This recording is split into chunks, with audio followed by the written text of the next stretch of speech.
All right, we're taking calls at 617-830-4750. The phone lines are jam-packed. Currently 17 people are holding, but the lucky next caller is from the 864 area code. Caller, where are you calling from and what's your name?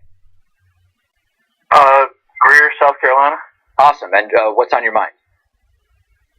I'm actually wondering, I've watched you and Secular Talk for a long time now, and I know that Bernie Sanders has a lot of the issues that are on his side, and I'm wondering, why doesn't he move to do like more referendums?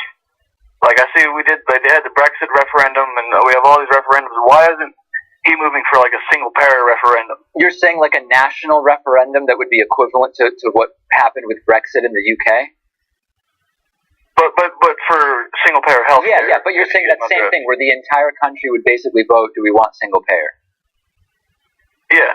I mean, I think the reason is, it's something I would love to see, but I think the reason you don't see Bernie Sanders putting too much energy into that is Bernie Sanders can just not make that happen. I mean, that would be, it can't just depend on Bernie, Pat, and while I think that would be fascinating, you have to, imagine what you would have to go through to have a national referendum on something like that. I don't even know how many different layers could veto it, but it would just not happen. Yeah, because a national referendum would be an example of a direct democracy, which we don't really have in this country. That's not laid out in the Constitution. Sure, states can vote on different issues, but not the country at large. Yeah, I mean, the easiest path forward for Bernie to catalyze that would be to basically campaign for all 50 states to decide to have that referendum. And also, just because you have the referendum doesn't mean that then you are going to actually have the federal government put in place and fund such a program. So I think that, quite frankly, although I agree, I want national health care,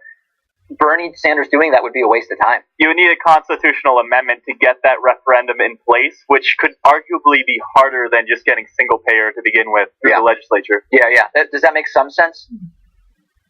Well, I know a few of the states have kind of moved to do it on a statewide basis. I forget which ones off the top of my head. But, well, Vermont had a plan to do it, and it sort of fell apart.